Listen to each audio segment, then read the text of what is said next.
pasamos de cadena cinética abierta, perdón, de cadena cinética cerrada a cadena cinética abiertas cerradas, ¿sí? Hicimos ese traspaso. Trabajamos también en resistencia muscular, o sea, trabajamos con 10 a 20 RMs, trabajamos con potencia, ¿sí? entre 6 y 9 RMs, trabajamos también con fuerza submáxima, en donde nosotros ya vamos a generar cargas externas al sujeto acá. O sea, vamos a trabajar con cargas que no sea su propio peso y que no sean más elásticas, quizás sean pesos más pesos externos que conlleven a una mayor carga. Posiblemente, ¿cuál es la carga que nosotros generamos en rehabilitación? Externa. ¿Cuál es la carga externa que nosotros vamos a trabajar en rehabilitación? Yo se lo nombré en el, ¿cómo se llama? En el laboratorio. Gravedad. Gravedad, sí, en la fase de mínima protección. O sea, perdón, de máxima protección. En la fase de máxima protección trabajamos con gravedad, trabajamos con baja carga y trabajamos probablemente con nuestro propio peso y con nuestra propia contracción muscular. Pero eso tiene un delay, tiene un rango. Nosotros vamos a trabajar entre el 10 y el 30% ya de la carga que nosotros podemos generar dentro de una rehabilitación. ¿Qué quiere decir? Que si nosotros en este caso con el hemicuerpo o con la extremidad que está indemne, no sé, por ejemplo, queremos trabajar organización o reorganización de la contracción del bíceps, con el elemento que está indemne hacemos 20 kilos, bueno, tendríamos que sacar entre el 10 y el 30% de esos 20 kilos para trabajar con el elemento que está disfuncional, ¿sí? Trabajamos entonces con cargas relativamente bajas a la valoración máxima que podemos lograr. Entonces, por ejemplo, si yo les pregunto eso y les pongo un caso y les pongo el número, les pongo el dato, ustedes me deberían sacar entre el 10 y el 30% de esa carga para trabajar. Obviamente esto va a ser progresivo. ¿Cuándo vamos a ocupar menos carga dentro de este rango? Cuando estemos en fase de máxima protección. Cuando estemos en fases agudas, vamos a trabajar probablemente con nuestro propio peso del cuerpo, con tensiones más bien fisiológicas y con una carga posiblemente que vaya transitando hasta un 10% solamente. ¿Y cuándo vamos a generar un poquito más carga? Cuando estemos acá en la fase avanzada o de mediana protección. Acá quizá ya no trabajemos con el 10% que llegamos en la fase aguda, sino que trabajemos entre un 10 y un 20% de la carga de rehabilitación. ¿Y cuándo vamos a trabajar entre el 20 y el 30, por así decirlo, para ponerle un rango? Bueno, cuando estemos en la fase de mínima protección. Ahí vamos a trabajar con la máxima carga de rehabilitación que nosotros podemos hacer, ¿sí? Por lo tanto, en rehabilitación siempre, chiquillos, manejen una baja carga, entre el 10 y el 30% del peso máximo del sujeto. Si tenemos el peso máximo antes de la lesión, ideal. Pero si no, la que está indemne. La que está indemne va a ser siempre va a ser nuestro patrón a seguir. El segmento que esté indemne va a ser nuestro patrón a seguir. Va a ser lo que queremos lograr, ¿no es cierto?, con en este caso, la lesión o el segmento que está comprometido. ¿Cuáles van a ser algunas actividades que nosotros vamos a generar acá? Bueno, vamos ya a generar ejercicios terapéuticos en cadenas cinéticas abiertas cerradas, en contracciones dinámicas, ¿sí? En situaciones más complejas vamos a pasar en la fase aguda o de máxima protección, trabajar en camillas y llevarlo hacia la contragravedad, mejor compañero. Bueno, acá ya lo vamos a llevar a los desequilibrios. Vamos a trabajar desde una fase, ¿cierto?, contragravedad bipodal a una fase unipodal. Vamos a trabajar de trabajos que vamos a hacer en una sola dirección a trabajo en dos direcciones o en múltiples direcciones, porque acá ya vamos a generar trabajos más dinámicos, trabajos con esquemas, ¿sí? Con esquemas del ejercicio, con fases, con esquemas. Acá podemos llevar también el trabajo ya más controlado, por ejemplo con tiempos, ¿sí? Acá ya le vamos a generar al paciente más estrés fisiológico, fisiometabólico. También vamos a generar entrenamientos neuromusculares ya con mayor grado de complejidad. Desde trabajos que empezamos isométricos en fases de máxima protección y nos trasladamos a una fase concéntrica, casi llegando a nuestro umbral de fase de máxima protección. Acá ya vamos a empezar a trabajar con trabajos concéntricos, ¿ya? En contracciones concéntricas. Y vamos a ir cada vez que avance la rehabilitación en esta fase, moviendo más nuestra fase concéntrica a movimientos concéntricos excéntricos, o sea, movimientos completos, ¿ya? Y vamos a trabajar con la reeducación general de la marcha, de la zona. Vamos a seguir con el entrenamiento cardiovascular, es sumamente importante que sigamos con el entrenamiento cardiovascular y vamos a generar ya movimiento más funcional, ¿sí?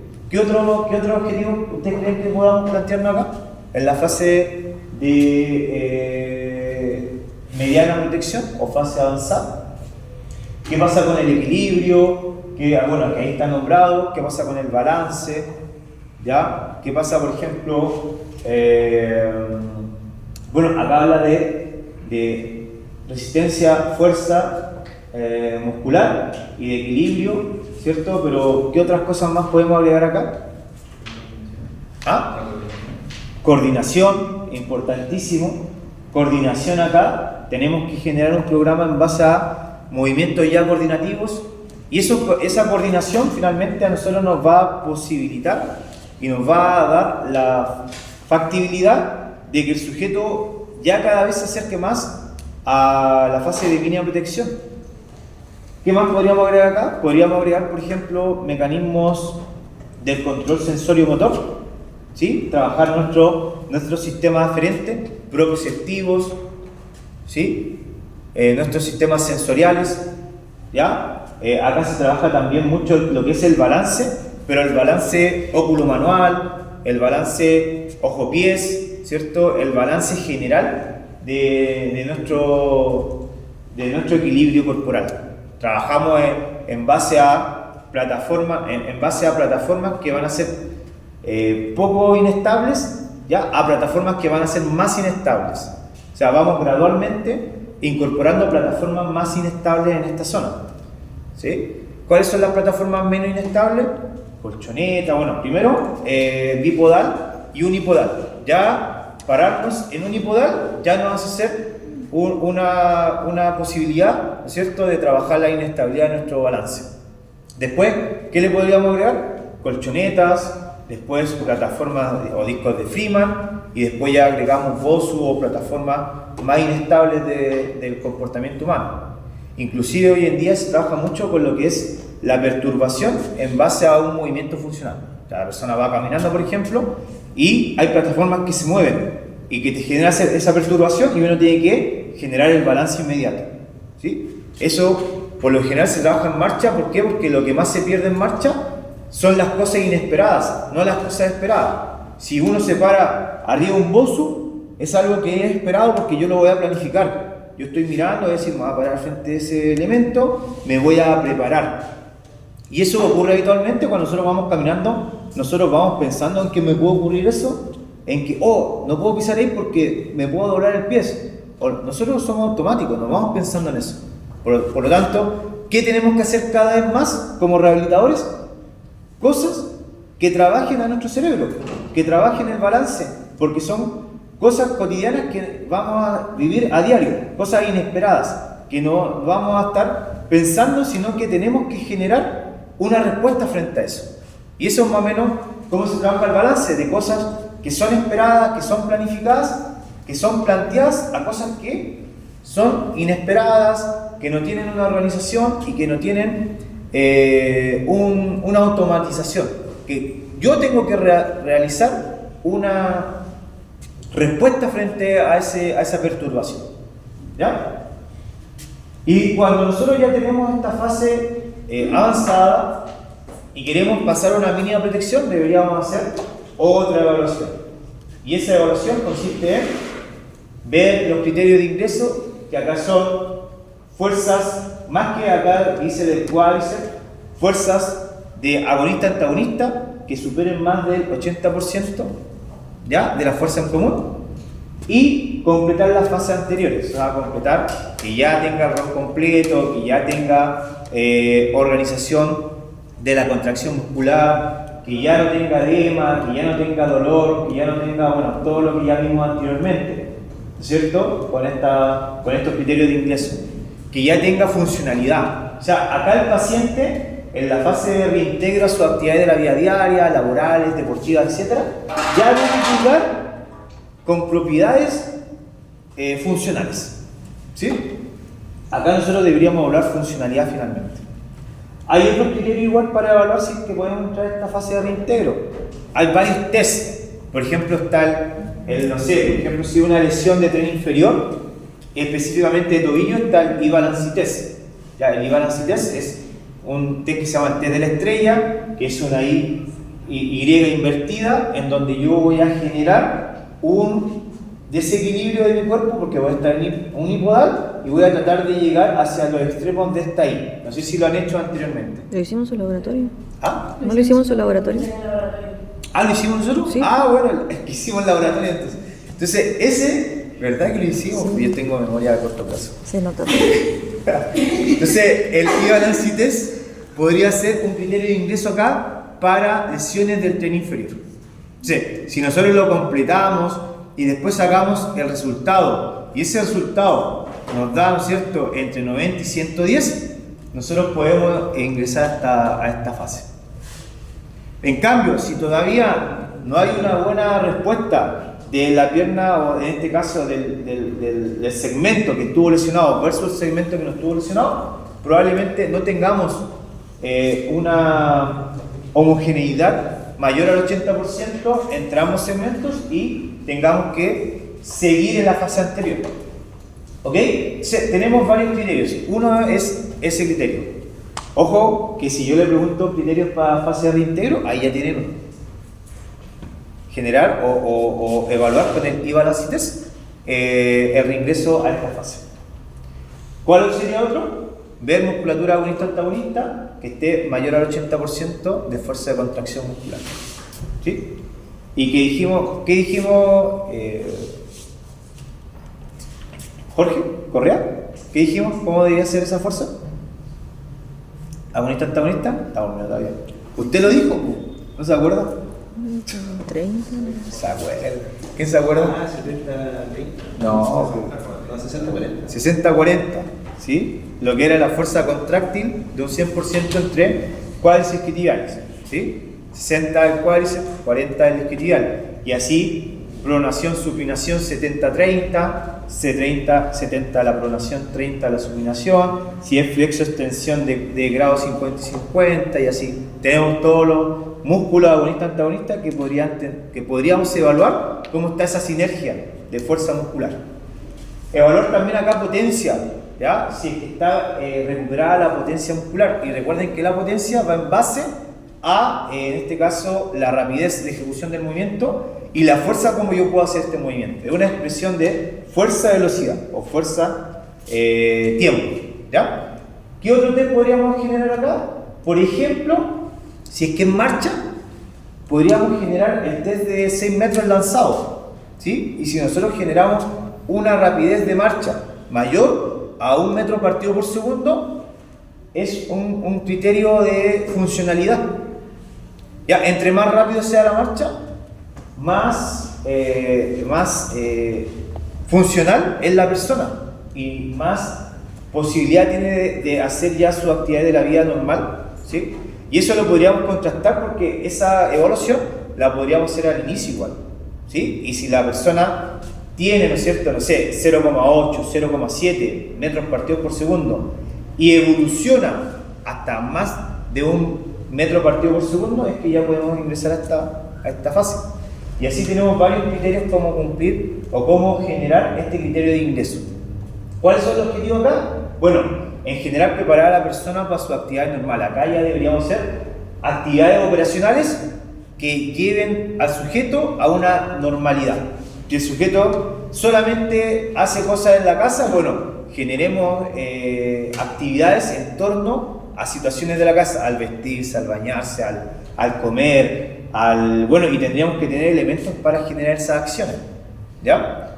Si el sujeto quiere volver a hacer una actividad deportiva, por ejemplo, jugar el fin de semana a la pichanga, bueno, generemos acciones para que el sujeto cuando vuelva sin dolor, sin impotencia funcional, con coordinación, con equilibrio, con balance, y generemos puras acciones que finalmente vayan con el objetivo que es volver al sujeto a sus actividades.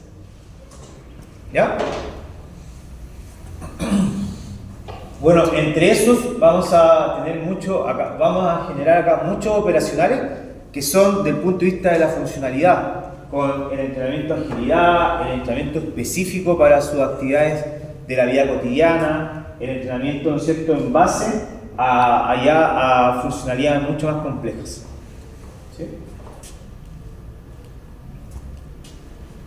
Alteraciones del rendimiento muscular, es un poquito lo que les comentaba en el laboratorio. Nosotros dependemos mucho de estos factores que afectan el rendimiento muscular, como el mismo músculo, cómo está conformado este músculo, qué tipo de fibra tiene, si tiene tipo de fibra más 1, tipo de fibra más 2.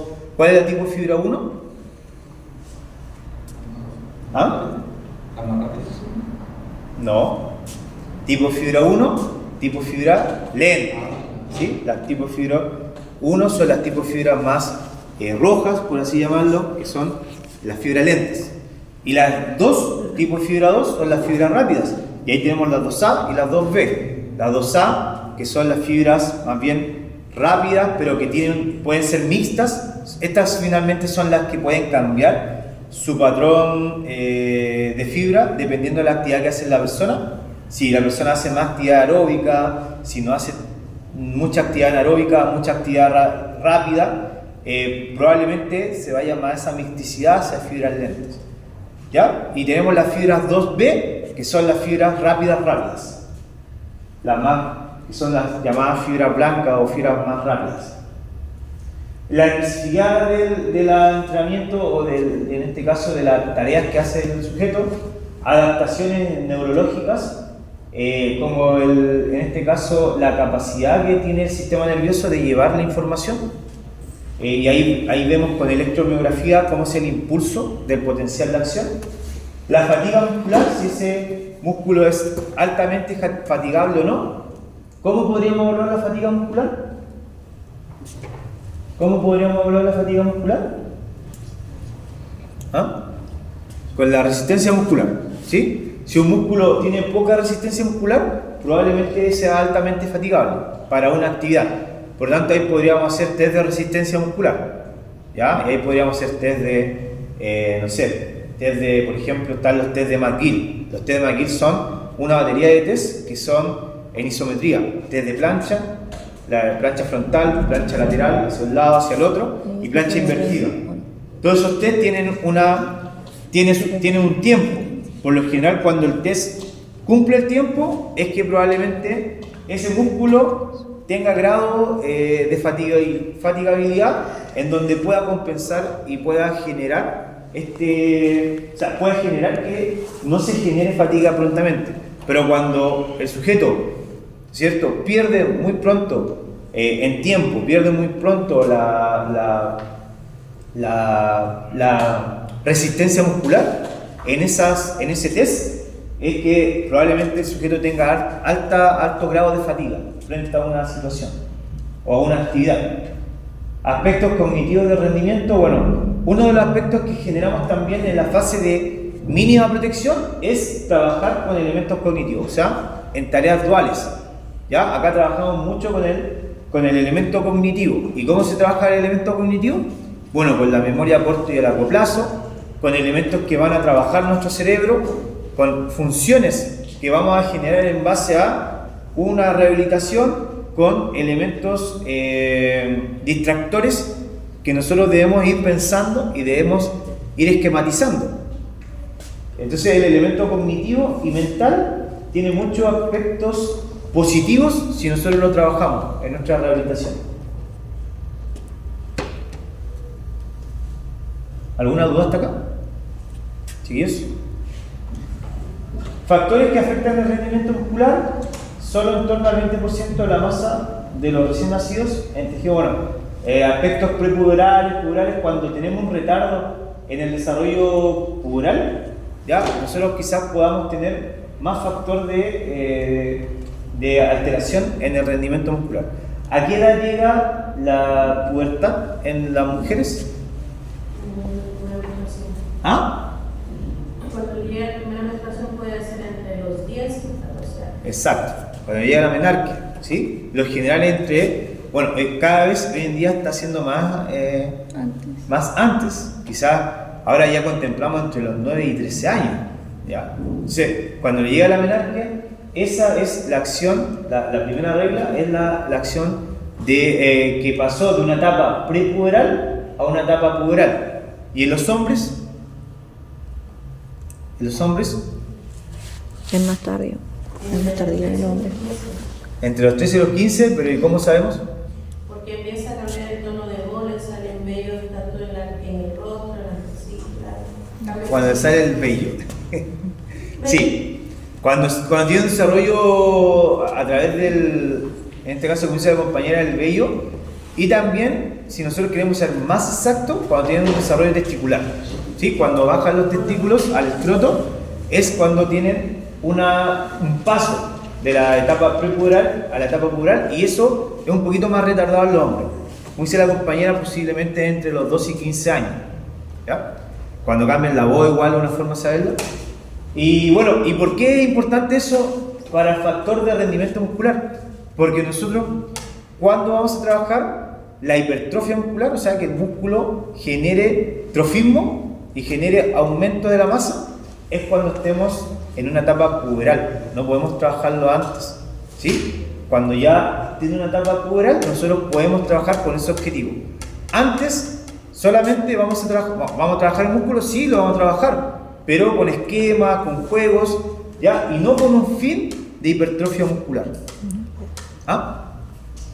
Ahora, antiguamente se creía que si nosotros trabajamos en la etapa puberal, el sujeto quedaba chico o quedaba con poco desarrollo. Hoy en día, con la evidencia, se sabe que no, que nosotros sí podemos trabajar el músculo con un objetivo de ganar masa muscular, pero en etapas puberales. Tenemos que saber eso, tenemos que contemplar eso. Primera etapa adulta, el potencial de fuerza se alcanza entre los 18 y 30 años. Es ahí donde se genera el mayor pic de fuerza. Ahora, ¿cuándo? Bueno, no lo sabemos, pero es entre esa etapa en donde el promedio de las personas genera su pic de fuerza, y después ese pic por biología va cayendo, ¿sí? ¿Por qué? Porque vamos envejeciendo, nuestras células también van envejeciendo. Ojo, pero no quiere decir que cuando lleguemos a una etapa adulto mayor seamos hipertróficos, o sea, hipotróficos, o sea, generemos menos trofismo muscular, sino que quiere decir que posiblemente en edad avanzada vamos a tener un poquito menos posibilidades de generar pic, pero vamos a mantenerlo funcional y con contracción si generamos entrenamiento normalmente, ¿ya? Factores que afectan el rendimiento, unos factores son el alcohol y las drogas y los corticoides, sobre todo los corticoides anabolizantes, ¿ya? Esos afectan el rendimiento. Adaptaciones fisiológicas, nosotros vamos a tener diferentes beneficios de las adaptaciones que podamos crear en base al sistema cardiovascular y al entrenamiento de fuerza. Vamos a reducir la frecuencia cardíaca. Si por ejemplo tenemos a personas con comorbilidades que tengan hipertensión arterial, el factor ejercicio va a hacer una reducción de la frecuencia cardíaca, va a hacer una reducción o ausencia de cambios en la tensión arterial sistólica. Recuerden que la tensión arterial está la sistólica y la diastólica. ¿Cuál es la sistólica? Si nosotros decimos que nuestra tensión arterial ideal son 120-80, ¿cuál es la sistólica? ¿Ah? 120. ¿La de 120 o la de 80? La ¿Cuál de es la 120. sistólica? ¿Ah? La de 120. La de 120 dice la compañía. ¿Todos dicen lo mismo? Ya, la sistólica es la que aumenta, ¿cierto? La de 120. Y la diastólica es la de 80. Ahora, ¿cuál es más importante, la sistólica o la diastólica? Importante en el sentido del aumento progresivo que va a tener la tensión arterial al ejercicio. La sistólica. ¿Por qué? La sistólica dice la Daniela. ¿Por qué? Porque cuando la sangre está... Se puede compensar, En dice. cambio la otra cuando se relaja el... ¿Ya?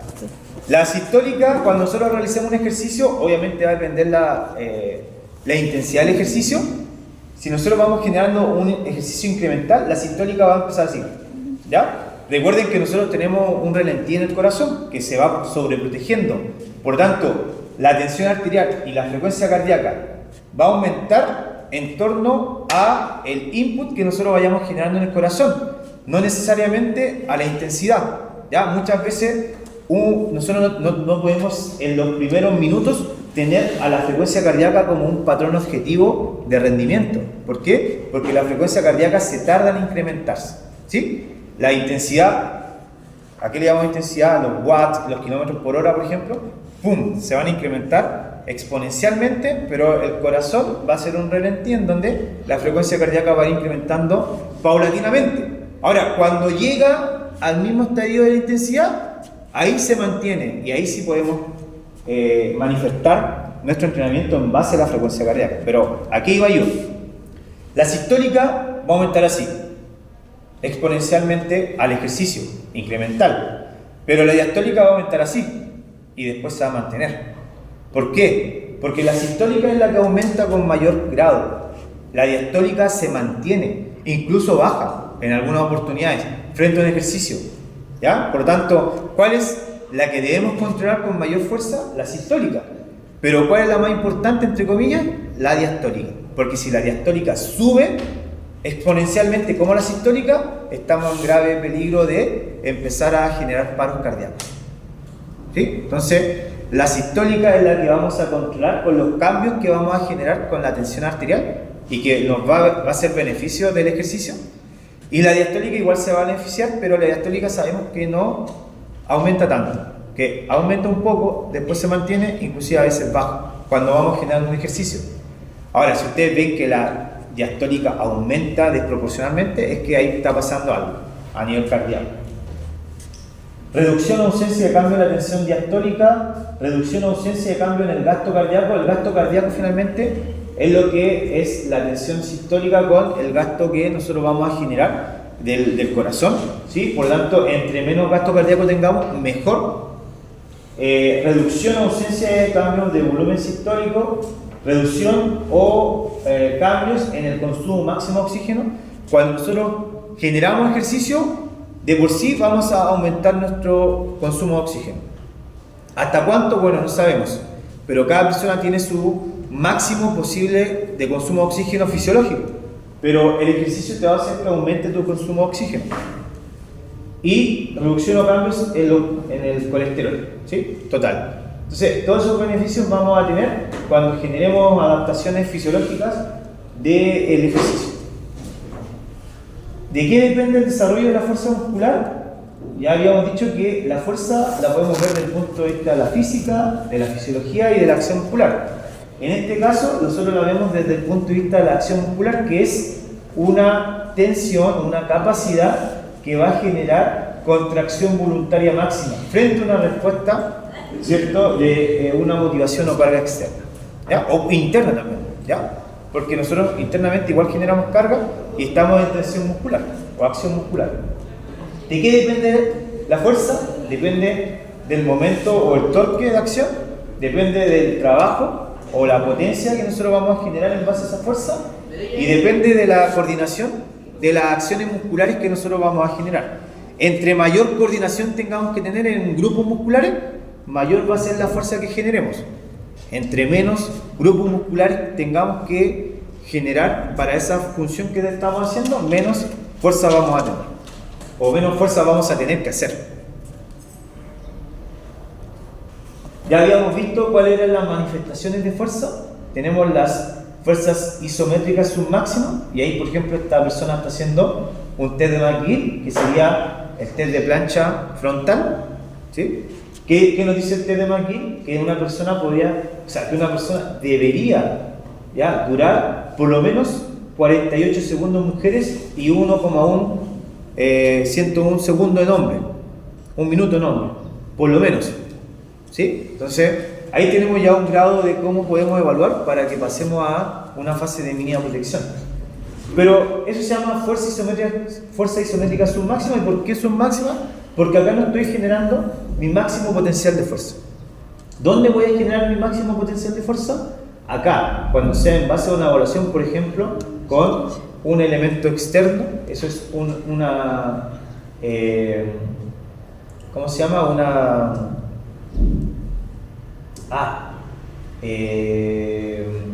Una celda, ¿sí? Una celda de carga, en donde yo voy a evaluar acá mi patrón de fuerza muscular, pero en isometría, ¿sí? ¿Qué quiere decir isometría? Quiere decir que yo me muevo en un rango y me quedo en ese rango. Después tenemos las fuerzas dinámicas activas. Dinámica máxima es cuando yo genero solamente un RM. Las dinámicas máximas relativas cuando yo genero más de un RM, 2, 3, 4, 5 RM o más. Y las fuerzas máximas explosivas, estas no tienen que ver con el tiempo, estas se pueden hacer en un gesto voluntario en tiempos acordes que yo los pueda designar. Por ejemplo, muchas veces acá, cuando trabajamos fuerzas máximas relativas, trabajamos en 1×2 o 1×3. ¿Qué significa eso? Que vamos en un tiempo, a generar una fuerza y después, por ejemplo, la vamos a levantar en 3 tiempos. ¿Ya? O vamos a generar una fuerza en un tiempo, que es la concéntrica, y la excéntrica la vamos a generar en 2 tiempos. 1, 2. Entonces, acá no tiene que ver con tiempo, acá tiene que ver con voluntad. ¿Sí? Estas fuerzas máximas explosivas tienen que ver con tiempo. Y esta es una fuerza máxima en el menor tiempo posible. Tiene mucho que ver con la explosividad, ¿sí? Y la explosividad es gesto de buena funcionalidad. Cuando una persona puede hacer fuerzas explosivas, ¿ya? Por lo general eso conlleva a que tengamos una buena funcionalidad. ¿Cómo deberían ser estas fuerzas? Bueno, dependiendo de la gestualidad que realicemos, deberían ser fuerzas que sean menores a 1 segundo. Fuerzas reactivas, acá tenemos fuerzas elásticas explosivas que tienen un CA alto o un CA largo, ¿ya? Es un salto con una posibilidad de un CA alto. Y fuerzas explosivas elásticas que van a tener un CA corto, ¿ya? Y van a ser más rápidas, pero con menos amplitud de movimiento. Estas tienen más amplitud, estas tienen menos amplitud. Si ustedes ven, este salto es mucho más alto que este, pero este CA es mucho más completo. O sea, el rango que se genera es completo. Este es más corto, menos completo. ¿Ya? ¿Se entiende la fuerza reactiva? Las fuerzas dinámicas y las fuerzas isométricas. ¿Y por qué les nombro esto? Porque estos van a ser trabajos que ustedes van a hacer cuando hagamos ejercicio terapéutico y queramos recuperar fuerza. Estos son los trabajos que vamos a hacer. Vamos a hacer trabajos reactivos, vamos a hacer trabajos dinámicos o vamos a hacer trabajos isométricos. ¿Dónde vamos a hacer trabajo isométrico? ¿En qué fase? ¿En qué fase vamos a hacer trabajo isométrico? Fase aguda, de máxima protección. ¿Ya? Trasladándonos a fases, a trabajos dinámicos. ¿Dónde vamos a hacer trabajos dinámicos? Al final de la fase aguda y en la fase de mediana protección. Vamos a hacer trabajos dinámicos. ¿Ya? Primero vamos a empezar con trabajos concéntricos, dinámicos concéntricos, o sea, dinámicos relativos. Y después vamos a trabajar con concéntrico excéntrico, ¿ya? Con ambas posibilidades de contracción. Y ahí vamos a trabajar con fuerzas explosivas y fuerzas máximas. Y para que nos traslademos a trabajos más reactivos. Y esto va a ser en la fase de mínima protección. O sea, no podemos hacer trabajos reactivos en fases de máxima protección. O sea, ahí van a llevar al sujeto a que quizás probablemente crea más disfunción. ¿Sí? Entonces los trabajos reactivos van a ser en las fases de mínima protección, que son trabajos más dinámicos y más complejos. Esto es solamente una gestualidad de cómo es un trabajo reactivo, pero estos se pueden hacer saltos hacia una escalera, saltos de una escalera hacia el piso, pueden hacérselo con bancas suecas, etc. Hoy en día también hay unas cosas que se llaman bancos suizos, que son como unas colchonetas que son altas de diferentes tamaños, entre más sea lo que yo salte, más funcional voy a ser. O sea, en teoría. ¿Ya? Acá tenemos las contracciones que ustedes ya sabían. Contracciones excéntricas, alargamiento del movimiento. Contracciones concéntricas es acortamiento del movimiento. Y contracciones isométricas, mantención del movimiento. ¿Ya? Esto ustedes ya se lo sabían, ¿cierto? Un poquito lo mismo. No sabía nada. Y por último, ya tenemos trabajos mucho más específicos. Por ejemplo, este trabajo con Stabilizer es trabajo ya mucho más específico en la zona lumbar. ¿Sí? Cuando ustedes entren a rehabilitación, me imagino que posiblemente esto después lo vean en KNT. Bueno, yo se lo enseñé a los niños en terapia manual, que es un ramo de cuarto año, y ahí lo trabajamos ya con mayor énfasis. ¿Sí? Trabajo con ¿lo conocían el Stabilizer? Trabajo en tipo Hollowing. ¿Qué es tipo Hollowing? Cuando yo trabajo con cadenas cinéticas abiertas y cerradas con un estímulo visual. ¿Sí? Un estímulo visual. Y tipo Racing, cuando yo trabajo ya en grupos musculares. El tipo Hollowing es cuando yo trabajo en grupos musculares más especializados, más específicos. Acá yo voy a trabajar sí o sí el core interno abdominal, ¿sí? Que sería transverso multífidos. Pero acá en tipo Racing yo voy a trabajar el core interno y externo, o sea, voy a trabajar con más grupos musculares. Voy a trabajar con abdominales, oblicuos, también paraespinales, etc. Cuando yo trabajo en cadenas cinéticas cerradas, pero con funcionalidad del movimiento. Y también tenemos trabajos así, que son tipos ya más dinámicos, ¿sí? Trabajos con metodología ya más excéntrica. Por ejemplo, este es un trabajo excéntrico. Ahí está el sujeto afirmándolo. ¿Y qué tiene que hacer? Acá donde dice 2, el sujeto tiene que hacer una caída controlada de esta manualidad o de esta maniobra. Y eso es un trabajo excéntrico puro de isquiotibiales. Trabajáis en forma excéntrica, no mal isquiotibial. Acá el sujeto hace esta acción controlada y después, bueno, vuelve a la primera acción sin hacer ninguna acción muscular. ¿Ya? Después tenemos este ejercicio que es para excéntrico, pero del cuádriceps. Este va a estar así el sujeto, posición 1, y posición 2 es ir hacia atrás, alargando el músculo, en excéntrico, alargándolo, pero controladamente.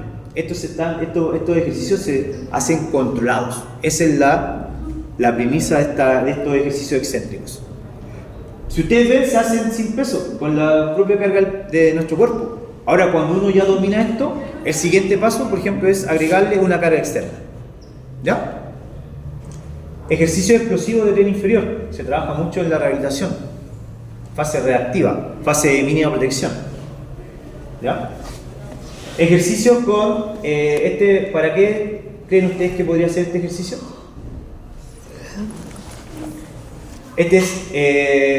Así va a estar el sujeto, primera etapa, y así va a estar el sujeto en la gestualidad del movimiento.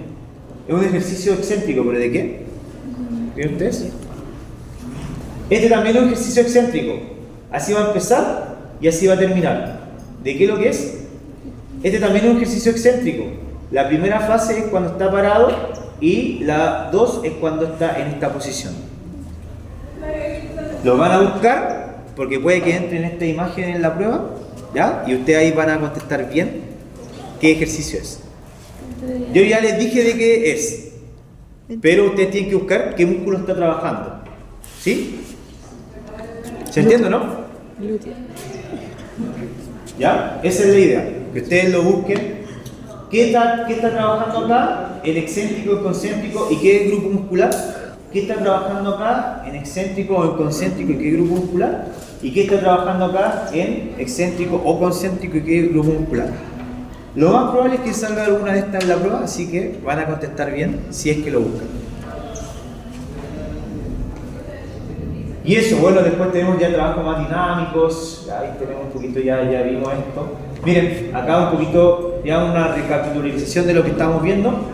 Cadenas cinéticas concéntricas en fase de máxima protección, los vamos a trasladar a una fase de mediana protección concéntrica a cadena cinética contracción concéntrica, contracción,